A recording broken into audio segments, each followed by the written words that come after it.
Alright folks, Rick Waller came back again. Now, if you've been following my channel for a little while, you might have picked up the fact I'm a little bit of a Doctor Who fan. You know, I've mentioned it in my blind bag videos, in other reviews, all over the place, frankly. Yeah, I'm quite a big Doctor Who fan. And the new series just started last Saturday.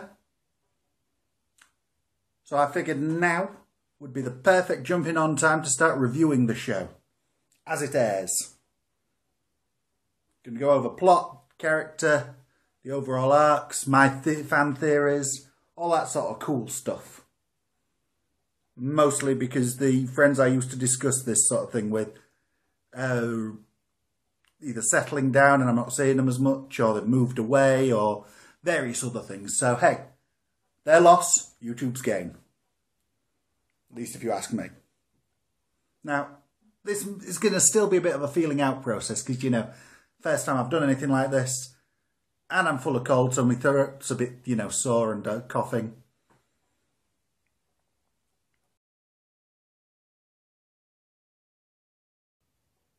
So, plot, such as it is. Now, I don't want to dislike this episode. I don't want to be down on this episode. But it's a bit, you know, lopsided. The main plot is essentially a rehash of The Girl in the Fireplace. Great episode in its own right, but didn't need rehashing in my opinion. And the things that really made that work, namely Renette, Sophie Miles, wasn't there. So it was just, you know, a rehash that didn't quite work for me. I know they were trying to just reference it and be a homage, but no. No, just because you're willing to admit that you're rehashing it doesn't make it a homage. It just means you know you're rehashing it. It was a good enough story. It was okay. But it was a rehash. And nothing all that interesting. The villain was interesting. He was fun and scary and everything he needed to be. But he could have done with a, you know, unique story to go with him. Not just one that was openly rehashing the previous thing Moffat wrote. Moffat does that too much for me. He reuses and reuses and reuses and... Hello, it's the Weeping Angels again. Oh, River Song's back. Pedanostra Gang's back. Oh wait, they were back in this one. Which leads me to what I'd call the second plot. Because it also felt like it was another backdoor pilot for them to get their own spin-off. And they wore a bit thin. No, there was enough interestingness about them to keep them as a group, but you don't want your first episode of your new series with your new lead man to also be a backdoor pilot for them. I mean, that seems like bad planning. If that had been the second or third episode, you could get away with a backdoor pilot, but no. That fell flat for me as well. Because it took away from what we were meant to really care about, which was the third plot. And yes, this 80-minute show had 3 plots. Not subplots. They were all presented as main plots. Which... too much for me. It was too much in the time, and there wasn't enough body for any of them to really work. If you'd done them as 3 separate episodes, that would have been good. It would still have been a bit of a rehash for the first main plot, but it would have worked better. Because the other plot was the Doctor's just regenerated and he doesn't really know what's going on. Now, I like the whole he's regenerated and he's a bit confused. I actually think there was just enough of it, but there wasn't a clear cut-off point where it stopped.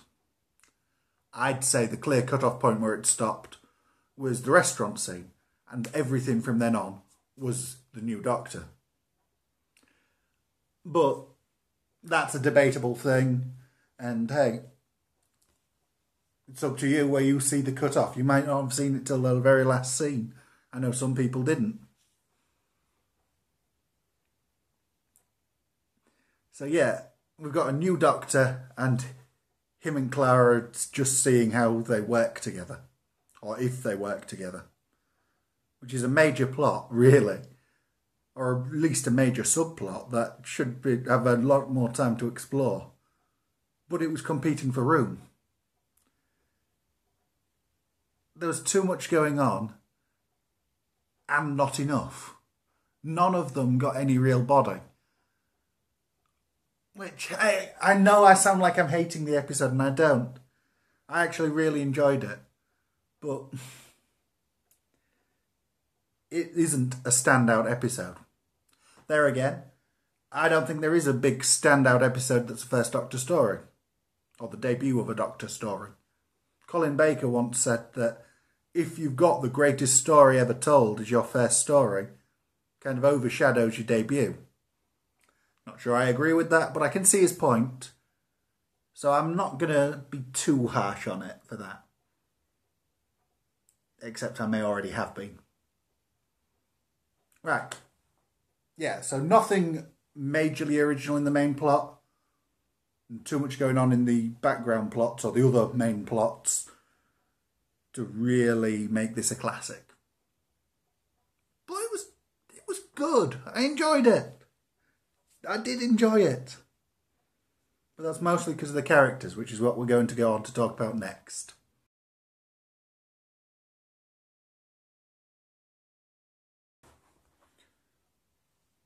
Well, if we're going to talk about character, we'll start with the Doctor, obviously.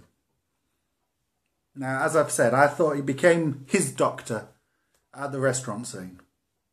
Before that, he was still in his post-regeneration confusion. Didn't mean they weren't good scenes, just mean they weren't the character he's going to become. I mean, his first line, shh, when he opened the door to Strax and slammed it in his face, that was a very good scene. I thought I really liked that. I also liked the bit where he said about scarves looking stupid, the long scarf looking stupid. That was a nice little touch. And the attack eyebrows. That was a good little scene, that one, in total. But we're going to focus on how he became after the restaurant scene. I mean, lines like how he hates being wrong in public, or how when he demanded to see the manager after he'd been captured. They were really nice little doctory moments, and I really liked them. I also liked when he was talking to the killer robot at the end. And he told him about how he preferred to be down there among the people where everything looks so big around him. And that the people are never small to him. And there's no telling how far he'll go to save them. He's come so far already. That, to me, that was the essence of who the Doctor is. He sort of distilled it perfectly there. So, for those of you who don't think he was the Doctor till much later, go watch that scene again. That's the Doctor. That's who he's always been. Underneath the clowns and the fops and all the other stuff that he's created, that is the true character of the Doctor. That's the thing that's carried through from William Hartnell to now. Which I thought was a really nice touch. I also really liked the fact that we didn't know if the Doctor pushed the robot or if he chose to jump. And the fact they left that ambiguous, I really liked that. Also, the outfit he had, very cool.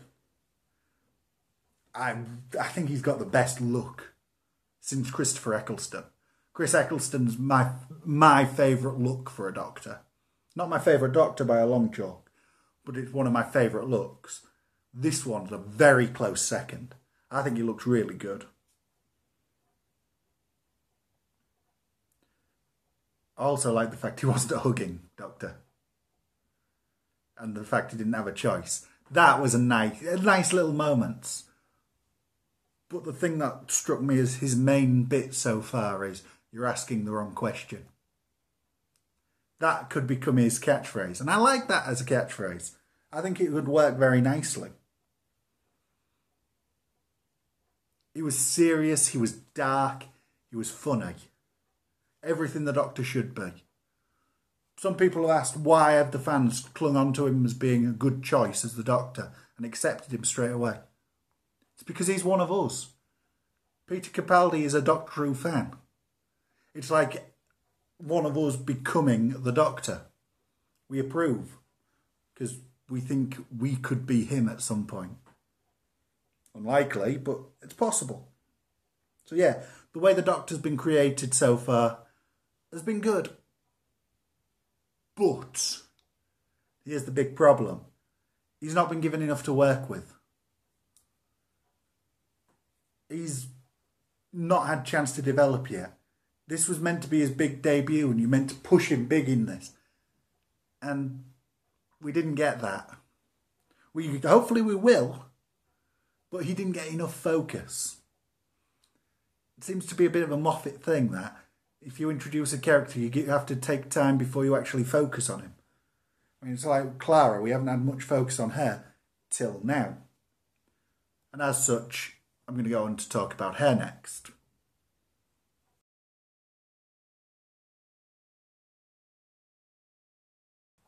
Now, a lot of people have actually talked up Clara in this episode, saying how good she was.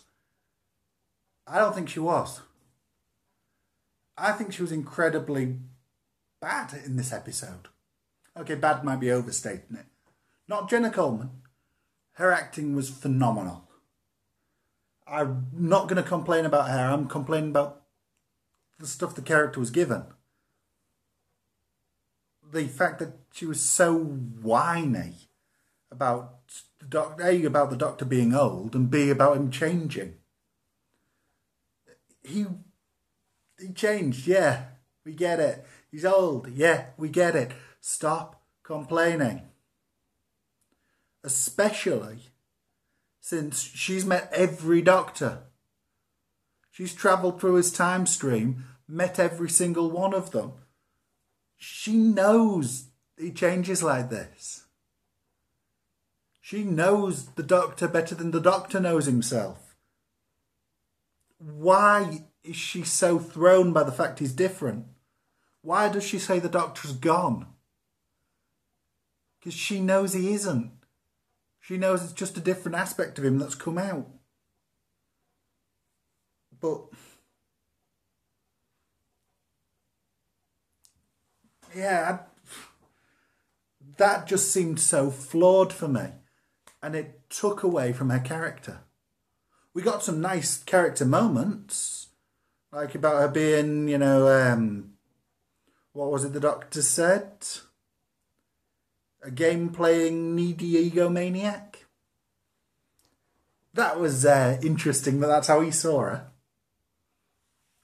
And it actually helped develop the character with a bit of fun there. Especially when she mistakenly said that there's nothing more important than her egomania. That's the sort of writing Moffat does very well. And he did it very well there. I'm not going to complain about that part. But the rest of it didn't hit for me. The flashbacks were good. And showing Steel against the robot was excellent. That is why she's said to steal the show, I reckon. Because of how good she was in that one scene. How good her character was. Jenna was great throughout the whole thing. Her character was great only in that scene for me. Which, hey, that's enough sometimes. It's certainly enough for a lot of people, I think.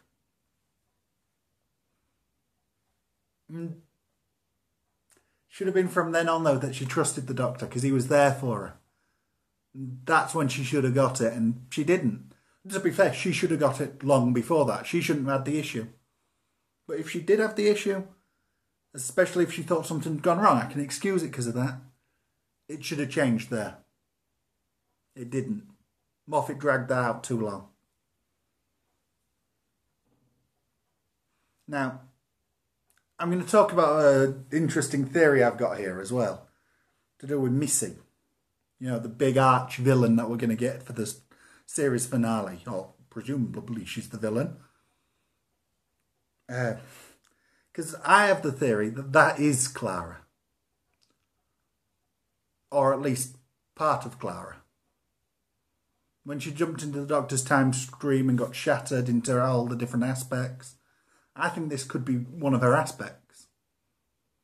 Or, and this is the theory I like best, the woman travelling with the Doctor now is an aspect. I mean, it would explain why she was so freaked out by him changing, because she hadn't really met all the others. She had a vague memory of part of herself doing it, but she herself didn't. So she would be freaked out. I can accept that. If that happens, I'll accept her in this episode. And Missy, who they're meeting at the end, is the real Clara. That would be really interesting. If they pull that off, that would be really cool, I think. Reason I think that, by the way, is all those references for the Doctor saying, you know, I'm not your boyfriend, etc., etc. We had that time and time and time again. But at the end, Missy claimed he was her boyfriend. Just that little exchange there, that makes me think she could well be Clara. Which would be interesting. And would be a heck of a development. I hope that's the case. But other than that, Clara fell flat for me mostly in this episode. So we'll leave her there and move on to Strax, Jenny and Madame Vastra.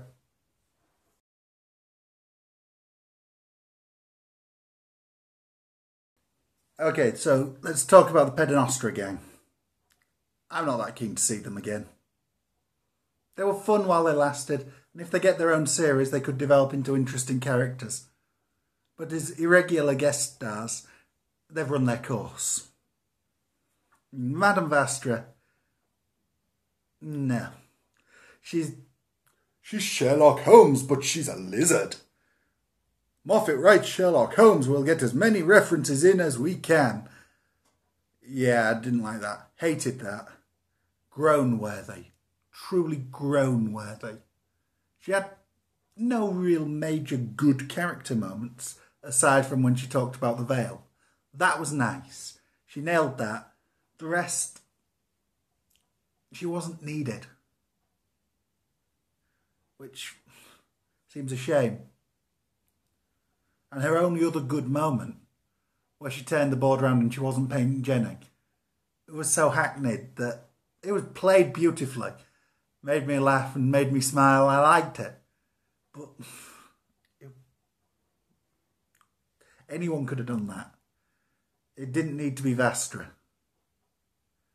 And I'm worried that they're trying to turn her into the Brigadier. Especially with the line, "Here we go again," which was the Brigadier's line. Now, I might be being unfair to her. As I say, a whole series featuring her could be interesting. But it would need a lot of work still.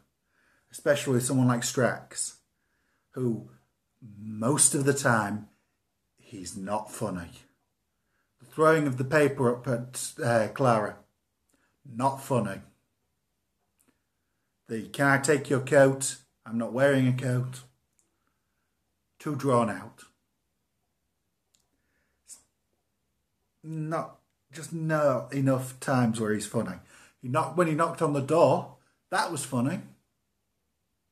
When he gave his military plan for the taking of the TARDIS, that was funny. When he fell down after the two girls had tumbled in that wonderful way, that just about worked. That's sort of the cut-off point. So, yeah, he'd need developing if you want him to be anything more than he already is. And Jenny, we like Jenny.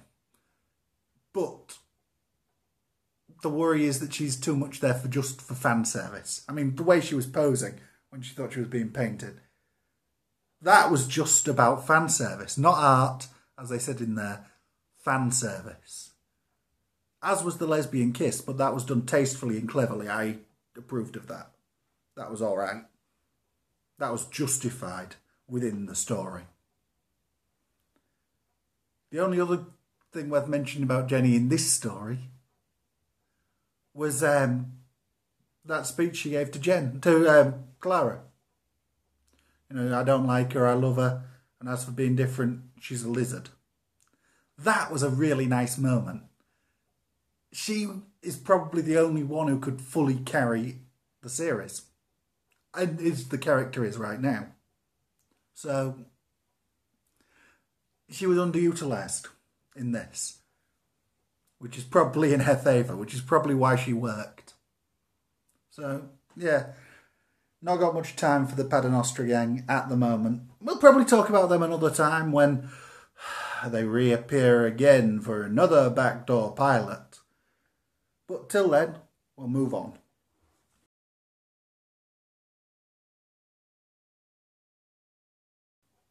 Okay, I just want to finish off with a quick summing up of the episode. I know I haven't really talked about the villain much, but there wasn't much to talk about. So I went through him with the plot. I want to say, firstly, I enjoyed the episode and will look forward to next week's episode too. It was not the greatest story, but it wasn't bad. It was good enough, which of course is never good enough, but it'll do. I liked the new setup for the TARDIS. I liked the new Doctor. That is what we're taking away. So yeah, I'm happy enough with that part. It was beautifully shot as well. I'm sorry, but most of my problems with this episode have come from Moffat. The acting was top notch. The music was top notch. So yeah, the only problem I have was the writing. And it wasn't bad writing, it was well written. And there were some really nice moments, but I think he overreached himself with this. He was trying to do too much, so none of it really worked. If this had been split into 3 different episodes, I think he would have done a massively better job with it. But with what we got, just not quite enough. I think he was worried that none of the single plot elements were enough to fill the time he had. So he just threw more and more at it. And that's where it fell apart. Well, it never fell apart. It was always above average. But it's not what I'm going to rush to watch again, I'm afraid. But then not many debut stories for the Doctors are.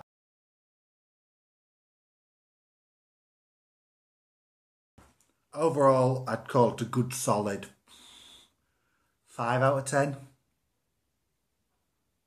And that's about it. That's about the best it can do. So, till we get next week's episode, which hopefully will be a lot better. Even though this one was really good, I still enjoyed it, don't get me wrong, despite the flaws. I'm looking forward to next week's, and we'll doing all this again then. Till then, Sidney.